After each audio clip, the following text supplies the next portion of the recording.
तो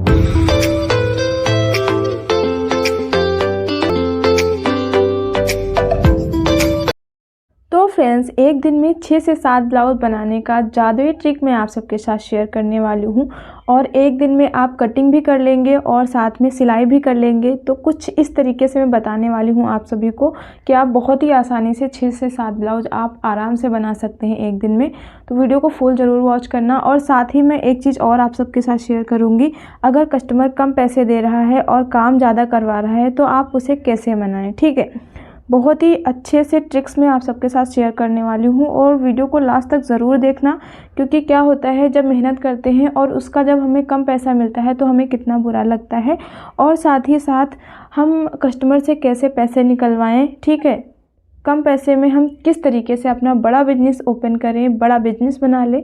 तो आज मैं इसी सारी चीज़ों पे, इसी सारे टॉपिक पे बात करने वाली हूँ।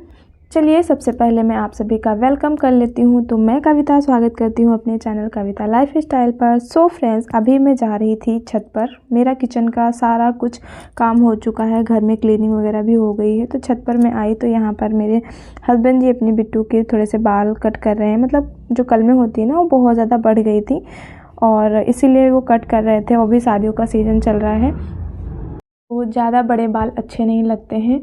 और वैसे देखा जाए, मतलब इसको हम लोग बोल रहे थे कि मतलब गंजा करा दे, लेकिन फिर हम लोगों ने सोचा अभी विंटर का टाइम चल रहा है, क्योंकि ठंडियों में मतलब बाल कम हो जाते हैं तो ठंडी ज़्यादा लगेगी, मतलब ऐसा सब लोग का मानना है। तो इसीलिए मैंने कहा चलो ठीक है, अभी शादियों का टाइम चल रहा है तो एंजॉय भी कर लेगी, बढ़िया थोड़े से बाल आएंगे तो फ़ोटो वगैरह भी अच्छी आएंगी। तो इसीलिए बाल भी नहीं कट करवाया है। और हमारे यहाँ ना बहुत सारे लोग बोलते हैं कि बच्चों के जितने बार भी बाल आप कटवा दोगे तो उसके बाल ज़्यादा निकलते हैं।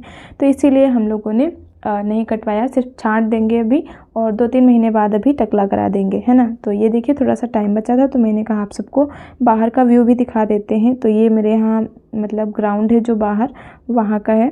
उसके बाद मैं अपने काम पे लग गई, जो कि सिलाई विलाई का था। तो आप लोग सिलाई की तो वीडियोज़ देखते ही हैं, तो आप लोग देख के मतलब सीख सकते हैं। मतलब बताने का इसमें तो कुछ है नहीं, क्योंकि सिलाई एक ऐसी चीज़ होती है जिसको आप देखकर सीख सकते हो। अगर हमें सीखना होता है तो हमें कटिंग पे ज़्यादा फोकस करना होता है, कि कटिंग में देखना होता है कहाँ पर हम कितना मेज़रमेंट लें तो वो चीज़ें सही हो। तो कटिंग की वीडियो तो मैंने वैसे भी अपने दूसरे चैनल पे डाली है, आप लोग जाके वहाँ पर चेकआउट कर सकते हैं, जिसका नाम है कविता डिज़ाइनर। तो बहुत सारी वहाँ पे कटिंग मैंने डाली हुई, तो आप लोग वहाँ जाकर देख सकते हैं, ठीक है। तो यहाँ पर देखिए, आस्तीन को मैं जॉइंट लगा रही हूँ क्योंकि कपड़ा कम था, ठीक है।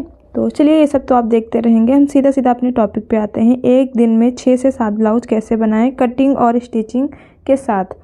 फ्रेंड्स, अगर आपको ज़्यादा ब्लाउज़ बनाने हैं एक दिन में, ठीक है, देखिए अर्जेंट जब होते हैं तभी हमारा मन लगता है सिलाई में और तभी हम करते भी हैं। अगर आपको 6 से 7 ब्लाउज़ या 10 ब्लाउज़ बनाने हैं एक दिन में, तो आप इस तरीके से आप इस चीज़ को मैनेज कर सकते हैं। जैसे कि अगर आपके पास एक दिन पहले टाइम है तो आप अपने ब्लाउज़ को कट करके रख लीजिए, ठीक है। अगर इतना भी टाइम आपको नहीं मिला है कि आप मतलब कटिंग कर पाएँ, या फिर कटिंग करने का टाइम नहीं मिला है और आपको एक ही दिन में कटिंग भी करना है और सिलाई भी करनी है, तो आपको कुछ इस तरीके से इस चीज़ों को मैनेज करना है। जैसे कि किसी पर्सन ने दिया है एक ही नाप के आपके 2-3 ब्लाउज़ हैं, ठीक है। तो आपको क्या करना है, एक साथ अस्तर को कट कर लेना है उसी साइज़ के, मतलब जैसे एक साइज़ का है तो 3-4 ब्लाउज़ के अस्तर आप रख लीजिए और एक साथ उनको कट कर लीजिए, ठीक है। इस तरीके से कट करेंगे तो आपका काफ़ी टाइम बच जाएगा, ठीक है। और रही बात निशान लगाने की, तो आप मार्किंग तो बाद में कर सकते हैं। सबसे ज़्यादा टाइम लगता है हमें कपड़ा को फोल्ड करने में, कितना क्या हमें कपड़ा चाहिए मेज़रमेंट नाप वाप में, तो उसको आप एक साथ कट कर लीजिए। उसके बाद जब मेन फैब्रिक को कैसे कट करना है, तो देखिए फ्रेंड्स, जब आपका अस्तर कट जाता है उसके बाद आप जब मेन फैब्रिक पे कट करोगे तो आप जितने भी ब्लाउज़ हैं एक ही नाप के, जैसे 6 से 7 ब्लाउज़ एक ही नाप के हैं, तो आपको सारे ब्लाउज़ एक पास से रख लेने हैं और सारे ब्लाउज़ को बिछाकर कोने कोने पर 4 कोने होते हैं, चारों कोने पे हमें पिन कर देना है ताकि हमारा कपड़ा इधर उधर ना खिसके, और चारों कपड़ों को एक के ऊपर एक करके प्रेस कर देना है ताकि वो एक ही जगह जम जाएं। उसके बाद क्या करना है, जो अस्तर के हमने काटे हैं ना कपड़े, ब्लाउज का अस्तर जो काटा है मैंने, उसको एक पीस उठाइए और उन्हीं सारे जो आपने मेन फैब्रिक बिछाया है उसके ऊपर रख कर काट लीजिए। बहुत ही आराम से आपके 6 से 7 ब्लाउज कट जाएंगे, एक ही नाप के होंगे तो, ठीक है। अगर आपके अलग अलग नाप के हैं तो आपको एक एक काटना पड़ेगा। अगर एक नाप के ब्लाउज़ हैं तो आप 6 से 7 ब्लाउज़ आराम से कट कर सकते हैं। और दूसरी चीज़, आप मतलब और भी जल्दी अगर काम करना चाहते हैं तो एक ट्रिक, बहुत ही जादुई ट्रिक है, समझ लीजिए, बहुत ही अच्छी ट्रिक है कि अगर आपको किनारे किनारे पर सिलाई नहीं चलानी है, मतलब अस्तर और मेन फैब्रिक को नहीं जमाना है, तो आपको क्या करना है, एक फैब्रिक ग्लू आता है, उसको आप किनारे किनारे पर लगा दीजिए अस्तर वाले पे। ठीक है। उसके बाद मेन फैब्रिक रख के उसके ऊपर जमा देना है। आपको कच्चा नहीं करना पड़ेगा, आपको किनारे सिलाई भी नहीं करनी पड़ेगी, डायरेक्ट आपको सिर्फ और सिर्फ प्लेट डालनी है। प्लेट डालकर आपको ब्लाउज़ बनाना है।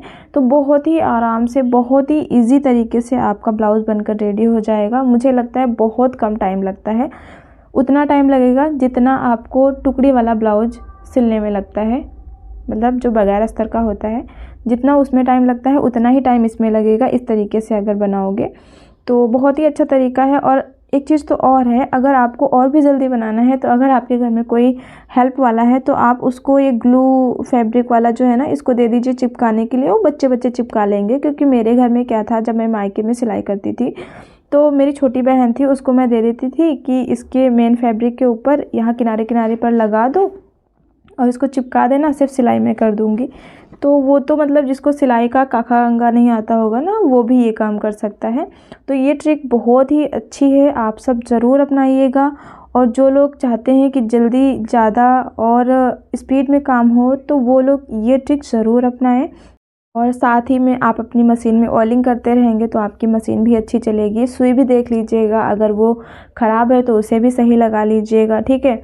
और जो अस्तर और मेन फैब्रिक है उससे प्रेस कर कर ही सिलेंगे तो बहुत जल्दी सिल जाएगा। साथ में अगर आप पैर मशीन यूज़ करते हैं या फिर हाथ वाली मशीन यूज़ करते हैं तो उसमें ना आप मोटर लगवा लीजिए, उससे आपका काम बहुत ज़्यादा आसान हो जाता है। मुझे लगता है जो हाउस वाइफ होती हैं, कहीं ना कहीं वो घर के काम धंधों में इतना ज़्यादा परेशान हो जाती हैं, कहीं कमर को लेकर परेशान रहती हैं, कहीं हाथ पैर को लेकर परेशान रहती हैं, तो उनके लिए ये अच्छी सी ट्रिक है। आप मशीन में मोटर लगवा लीजिए, आपको ज़्यादा प्रॉब्लम भी नहीं होगी। ठीक है। तो अब हम आते हैं नेक्स्ट पॉइंट पर, जो कि हमने बताया आपको कि कस्टमर अगर पैसे कम दे, काम ज़्यादा करवा रहा है, तो आप उसे कैसे डील करें। ठीक है। फ़र्स्ट ऑफ ऑल आपको किन चीज़ों का ध्यान रखना है। तो फ्रेंड्स, जैसे देखिए, आपका कस्टमर आया है, वो बोल रहा है कि दीदी मुझे डिज़ाइन बनानी है और अस्तर वाला ब्लाउज़ है, तो आप बता दीजिए रेट क्या है। तो सबसे पहले आपका जो भी सिलाई का रेट है आप वो बता दीजिए अस्तर वाले का। ठीक है। उसके बाद अगर वो बोलती है डिज़ाइन बनवानी है तो आप उसको साफ साफ बोल दीजिए कि आपका 50 रुपये पड़ेगा। ठीक है। अगर वो बोल रही नहीं दीदी इससे कम कर लीजिए, तो आप उससे बोल सकते हैं कि देखिए फ्रेंड्स, अगर आपको इसमें लेस अगर अलग से लगवानी है तो आप इसका चार्ज दे दीजिए, तो इसका कम रेट ले लेंगे, क्योंकि 20 रुपये की तो लेस ही आती है। ठीक है। आप थोड़ा सा जब बढ़ा के बताओगे, जैसे आपकी लेस आई है 10 रुपये की, तो आप उसको 20 रुपये बताओगे, तो कम से कम अगर वो पैसे कम भी कराएगी तो आपको 15 रुपये तो दे ही देगी, है ना, मैक्सिमम। तो इसलिए अगर आप एक्यूरेट रेट बताओगे, जैसे आपको 10 रुपये की लेस मिली है तो आप 10 ही रुपये बताओगे, तो उसमें से भी कम कराएगी। तो अगर आप नहीं कम करोगे तो कस्टमर आपका नाराज़ हो जाएगा, है ना। तो इसलिए जब आप ज़्यादा बताओगे तो कितना भी कम करेगा कस्टमर, तो थोड़ा बहुत कम करेगा, तो उतना आपकी मार्जिन भर कर निकल आएगा। ठीक है। इस तरीके से अगर आप चीज़ों को हैंडल करोगे तो कस्टमर भी नाराज़ नहीं होगा और आपको आपकी मेहनत का पैसा भी मिल जाएगा। ठीक है। क्योंकि कहीं ना कहीं हम सबको पता है कि सिलाई में बहुत ज़्यादा मेहनत है, कमर की हड्डी, रीढ़ की हड्डी पूरी बैठ जाती है अगर हम पूरा दिन काम करते हैं। और उसके साथ में भी अगर हमें कहीं ना कहीं अगर घर के काम, किचन के काम, साथ में बच्चों को संभालना पड़ता है तो और भी ज़्यादा फ्रस्ट्रेशन आ जाती है। इसीलिए मेरा कहने का यही मतलब तात्पर्य है कि आप सभी लोग मेहनत करते हैं तो साथ में कुछ एंजॉय करने के लिए भी चीज़ें होनी चाहिए। जैसे आप सिलाई करते हैं तो कुछ सॉन्ग वगैरह बजा लीजिए, जो भी आपका फेवरेट हो। ठीक है। और मेरा तो फेवरेट है, मैं कथा वगैरह लगा लेती हूँ, जैसे कि मतलब कथा आ रही है। और मैं सच बताऊँ, जो मैं कथा सुनती हूँ वो मैं प्रदीप मिश्रा जी जो है ना, क्या कहते हैं, शिव पुराण की कथा जो बोलते हैं, बाँचते हैं, उन्हीं की मैं कथा सुनती हूँ। तो मैं क्या करती हूँ, साइड में मोबाइल में बजा लेती हूँ और कथा भी सुनते जाती हूँ, साथ में सिलाई भी करते जाती हूँ। तो मेरा माइंड जो है उस कथा में लगा रहता है। तो घर की सारी टेंशनें छोड़कर सिर्फ़ और सिर्फ अपने काम से और भगवान की भक्ति में मन लगा रहता है। तो देखिए, अगर आपका भी मन बहुत ज़्यादा उदास रहता है, इधर उधर की बातों पे रहता है, तो कुछ चीज़ें फॉलो करिए, ठीक है। आप अपने अकॉर्डिंग फॉलो करिए, ज़रूरी नहीं है कि जो मैं बता रही हूँ, लेकिन कुछ चीज़ें आपको समझनी पड़ेंगी, तभी अपनी लाइफ को आप सेट कर पाओगे, तभी अचीवमेंट आपको मिलेगी। तो फ्रेंड्स, एक और मेरा पॉइंट था कि आप कम पैसे में सिलाई को कैसे बड़ा बिजनेस बना सकते हैं, ठीक है। तो मेरा तो ये एक सीधा सा फंडा है, अगर आपके पास सिलाई आ रही है तो ठीक है, नहीं आ रही है तो भी आप कहीं ना कहीं से काम ढूंढिए। देखिए, मेरे पास परमानेंट काम नहीं रहता है, मैं सच बता रही हूँ। वैसे तो देखा जाए, हर सिलाई जो करता है ना, हर किसी के पास परमानेंट सिलाई का काम नहीं रहता है। ये काम सीजन वाइज है, जिस टाइम पे शादियाँ वगैरह होती हैं उस टाइम पे ज़्यादा काम मिलता है। आप सभी लोग एग्री करते होंगे, जो लोग भी सिलाई करते हैं, ठीक है। तो मेरे पास क्या रहता है, अगर मेरे पास काम नहीं रहता है तो मेरा एक बहुत ही बढ़िया सा ये है कि मैं फ्री नहीं बैठती हूँ, साथ में मेरा पार्लर का भी काम है। तो मैं पार्लर का काम घर पर जैसे थ्रेडिंग वगैरह है वो कर लेती हूँ, और बाकी मतलब ज़्यादा चीज़ें मैं नहीं करती हूँ, मेहंदी वगैरह लगा देती हूँ। और रही बात जब सिलाई नहीं होती है, तो मेरे यहाँ, मैं लखनऊ से बिलोंग करती हूँ, तो ऑब्वियसली यहाँ पर बहुत सारी चीज़ें फैसिलिटीज़ हैं, जैसे कि जिन लोगों को सिलाई नहीं आती है, सिर्फ मशीन चलाना आता है, उनके लिए भी यहाँ पर बहुत सारा काम है, बहुत सारा काम है। तो जो लोग भी लखनऊ से हैं, खाली बैठे हैं, परेशान हैं पैसों को लेकर, गरीबी से परेशान हैं, तो वो लोग एक मशीन ले लीजिए, आप लोग मोटर लगवा लीजिए। अगर पैसे नहीं हैं तो सिंपल सी मशीन ले लीजिए आप, और जब आप पैसे कमाने लगें तो आप 800 या 1000 की आती है, तब वो लगवा लीजिए। वो लगवाने से ये रहेगा, आपका दिन दुगना रात चौगुना काम होगा, और आपका छोटे से मतलब जिसमें 0 बजट आप लगाएंगे, मशीन एक बार ले लेंगे और इसमें आपको कुछ नहीं लगाना है, सिर्फ धागा आपको लगाना होता है। बाकी आप कहीं ना कहीं से थोक पे उठा लीजिए, ठीक है। 1 दर्जन 2 दर्जन पेटीकोट है, मैक्सी है, फ्रॉक है, बहुत सारी चीज़ें यहाँ पर मिलती हैं जो कि कटिंग की हुई मिलती हैं, और आप उनको बाकायदा घर में आपको स्टिच करना होता है। आप स्टिच करके दे दीजिए उनको, और उसके बदले में वो आपको पैसे देंगे, ठीक है। तो अगर आप खाली बैठे हैं, लाइफ में कुछ करना चाहते हैं, तो ये ट्रिक आप अपनाइए। आपको किसी के सामने हाथ नहीं फैलाना पड़ेगा, और साथ साथ आपको अपने मन की संतुष्टि मिलेगी कि हाँ, मैं कुछ पैसे कमाती हूँ, उस कमाई से मैं अपने खुद थोड़े बहुत के खर्चे पूरे कर लेती हूँ, ज़्यादा नहीं तो थोड़े बहुत ही सही। अपनी खुद की कमाई की बात ही अलग होती है, ठीक है। तो मेरा यही है कि हर हाउसवाइफ को कुछ ना कुछ करना चाहिए, और कहते हैं ना, थोड़ा सा मान सम्मान भी बढ़ जाता है, तो इसीलिए हर इंसान को कमाना चाहिए। घर के कामों में तो उलझे रहोगे तो कभी भी आपको टाइम नहीं मिलेगा, मुझे ऐसा लगता है, क्योंकि घर के काम देखा जाए बहुत ज़्यादा होते हैं, और बहुत ज़्यादा होते भी नहीं हैं। काम को आपको मैनेज करना आना चाहिए, बाकी चीज़ें सब सॉर्ट आउट हो जाती हैं। क्योंकि मैंने भी मतलब हाउसवाइफ भी हूँ, मैं साथ में बुटीक भी काम करती हूँ, तो मुझे पता है कि चीज़ों को कैसे मैनेज करना है। और अगर जॉइंट फैमिली हो तो अच्छी भी बात है, और थोड़ा सा प्रॉब्लम भी होती है। तो कहते हैं ना, जैसी सिचुएशन है उस हिसाब से हमें हैंडल करना होता है। तो वही चीज़ें हैं, कम पैसे लगाकर आप बड़ा बिजनेस इसी तरीके से बना सकते हैं। जैसे आपने घर से सिर्फ सिलाई मशीन ले लिया है, उसके बाद बाहर से आप काम ले रहे हो, और कटिंग करनी नहीं है, सिर्फ सिलाई करनी है, सिलाई करके आपको दे देनी है, और उसके बदले में आपको पैसे मिलेंगे। और एक चीज़ और है, अगर आप बुटीक करते हो, आपके पास सिलाई का काम आता है, उसमें भी अगर आप कम पैसे लगाकर आप बड़ा बिज़नेस बनाना चाहते हो, उसके लिए आपको कुछ चीज़ें नोटिस करनी होंगी, कुछ चीज़ें आपको ध्यान देनी होंगी। जैसे कि बहुत सारे लोग हैं, मतलब हर चीज़ दिखावा के लिए करते हैं। जैसे कि उन्होंने कहीं ना कहीं से वो सोचेंगे कि मैं अपनी बुटीक को अच्छा फैंसी बनाना चाहती हूँ, तो उसके लिए वो क्या करेंगे, रेडीमेड ब्लाउज़ ख़रीद लाएंगे, बहुत महंगे महंगे ब्लाउज़ मतलब ख़रीद लाते हैं और बुटीक पे टांग देते हैं। तो उसका कोई मतलब नहीं है, फालतू का खर्चा है, ठीक है। तो इसलिए अगर आपको कम पैसे में मतलब आपने बिज़नेस को बढ़ाना है, तो अपने आप से खुद डिज़ाइन किए हुए ब्लाउज़ सिलिए, ठीक है, और उनको आप अपने क्या कहते हैं, डिस्प्ले में टांगिए, और उस पर्पज़ से टांगिए, अगर किसी कस्टमर को वो पसंद आ जाए ब्लाउज़, तो आप उसे सेल कर पाएँ, ठीक है। देखिए, अगर आप सेल करते हो तो आपके लिए तो और भी अच्छी बात है, ठीक है। क्या रहता है, आपको सिर्फ कपड़ा ख़रीदना होता है, आपको आपकी मेहनत का फल मिलेगा। मतलब आप जब बेचोगे तो उसका दुगना पैसा आपको मिलेगा, तो ये आपके लिए और भी अच्छा है। साथ में आप स्टिचिंग भी करोगे और साथ में आप सेल भी करोगे, तो आपका बिजनेस जो ठप है, जो कम चल रहा है, वो बहुत अच्छे से ऊपर जाएगा, दिन दुगनी रात चौगनी तरक्की करेगा।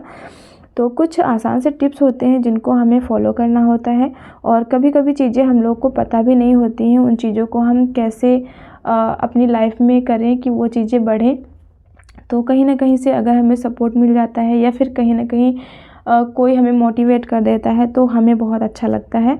तो इसी तरीके से मैं भी कहीं ना कहीं से मैं मोटिवेट होती हूँ, किसी न किसी की वीडियो देख के मोटिवेट हो जाती हूँ, या फिर घर में ही किसी न किसी पर्सन को देख के मैं मोटिवेट हो जाती हूँ। तो इन्हीं सारी चीज़ों को देखो, इधर से सीखना या फिर आप उधर से सीखें, सीखना होना चाहिए, सीखना आना चाहिए और इन चीज़ों को फॉलो करना आना चाहिए। बाकी ज़िंदगी तो चलती रहेगी, दुख मुसीबतें और ये सारी चीज़ें आती रहेंगी, इनसे डरना नहीं है। सिर्फ अपने काम पर फोकस करिए और अपने घर वाले फैमिली पर फोकस करिए। बाकी दुनिया तो कहती रहती है, उनसे कोई मतलब मत रखिए। बाकी थोड़ा बहुत तो चलता है, ठीक है। तो आज की वीडियो को हम यहीं पे एंड करते हैं। और फ्रेंड्स, अगर वीडियो अच्छा लगा हो तो प्लीज़ वीडियो को लाइक ज़रूर कर दीजिएगा, ज़्यादा से ज़्यादा लोगों को शेयर भी करिएगा और एक प्यारा सा कमेंट कर दीजिएगा, इससे हमें बहुत ज़्यादा हौसला मिलता है। तो बहुत सारे फ्रेंड्स का हमारे पास मैसेज आया था कि ज़्यादा से ज़्यादा ब्लाउज हम कैसे बनाएं, तो आज होप सो आपको आज की वीडियो से काफ़ी कुछ नॉलेज मिली होगी, काफ़ी वीडियो हेल्पफुल हुई होगी। और वीडियो अगर हेल्पफुल हुई हो तो प्लीज़ वीडियो को लाइक करिएगा, चैनल को सब्सक्राइब करिएगा एंड ज़्यादा ज़्यादा लोगों को शेयर करिएगा। मिलते हैं नेक्स्ट वीडियो में, तब तक के लिए बाय बाय। तो यहाँ पर देखिए मेरा ब्लाउज भी बन चुका है, बहुत ही ब्यूटीफुल सा ब्लाउज बनकर रेडी हुआ है। Bye bye.